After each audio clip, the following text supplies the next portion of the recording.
Hey, what's going on, everybody? This is Tyrone back with Tech Life. And here we have a great article from Fierce Wireless, which I will leave in the description down below. So I wanted to kind of uh, give a different take on these numbers. So T-Mobile's Q4 numbers, absolutely huge quarter, although preliminary. But like I said in the previous video that I made, these are the numbers that they're going to report when they officially announce earnings. So 927,000 net phone subs, which is huge, right? And they continue growing. They will continue growing. The reason I say that very confidently is because they haven't done anything that would lead me to believe otherwise, right? They haven't raised price. They haven't made any other shifts. Like, for example, if they raised prices, if they took away some perks, whatever, then I could be like, okay, they might slow down in growth.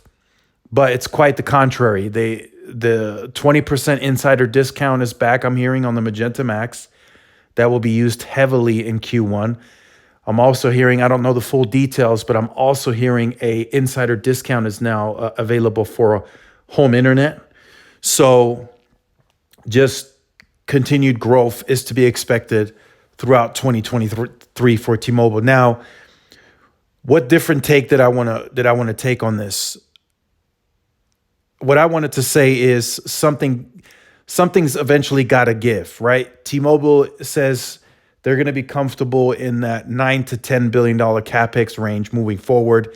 The peak year was last year, right around 14 billion. They said they got most of the integration done, most of the decommissioning done. So now they feel comfortable around that $9 to $10 billion range to further expand the network, to further grow the upside that they have. But looking at the way and how fast and how accelerated the growth is, something's got to give. They got to. I truly hope that the team is smart enough to keep investing and investing more, right? And that's what I want to see. If they continue adding almost a million net phone subs every quarter, I want to see that Capex going up each quarter of this year. 100 million, 200 million, whatever. I want to see it go up.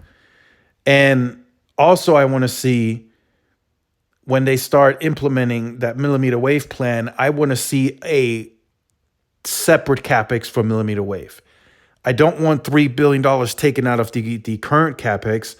I want a separate $3 billion to be funded from free cash flow.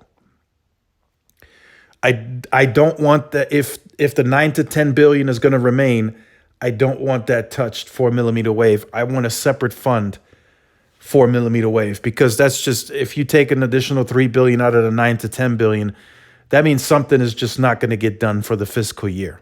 All right. So I need that separate if there is such a millimeter wave plan. We don't know yet, but eventually those licenses will have to be used. Now, keep in mind, they are using the license.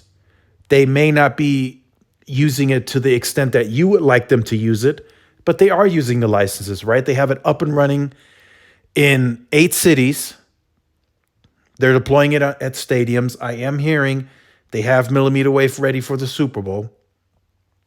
So they are using it, but they're using it to the way that they see fit as a company. They're not going around and saying, we're going to deploy millimeter wave nodes in the top 50 markets. That's not going to happen, because they already told us that's not going to happen. If they fund a separate millimeter wave plan, it's going to be for the macro. They made that very clear at a recent conference.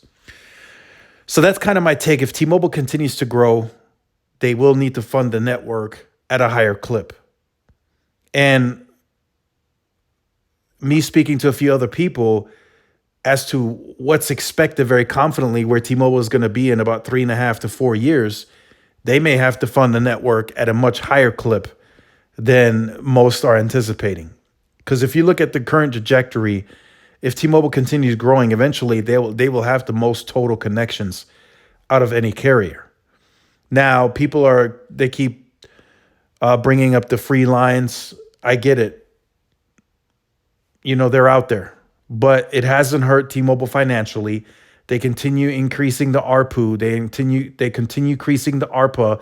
They recently said 20% of the total base is now on Magenta Max. Probably a little over, but they will disclose that at the conference at the earnings call.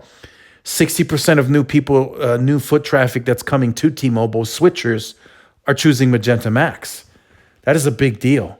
The free line is just, it's a form of lowering your price without actually lowering the price, if that makes sense. So the free lines could go away at some point. Maybe they charge $5-10 for it when they feel comfortable to do so. I think they can. I think they have a low enough churn to do so. I think people do stick around, but that'll be up to T-Mobile. But let me know what you think about this in the comment section down below. Make sure you guys like, share, subscribe, follow my social media outlets. This is Tyrone with Tech Life. I'll see y'all in the next one. Peace.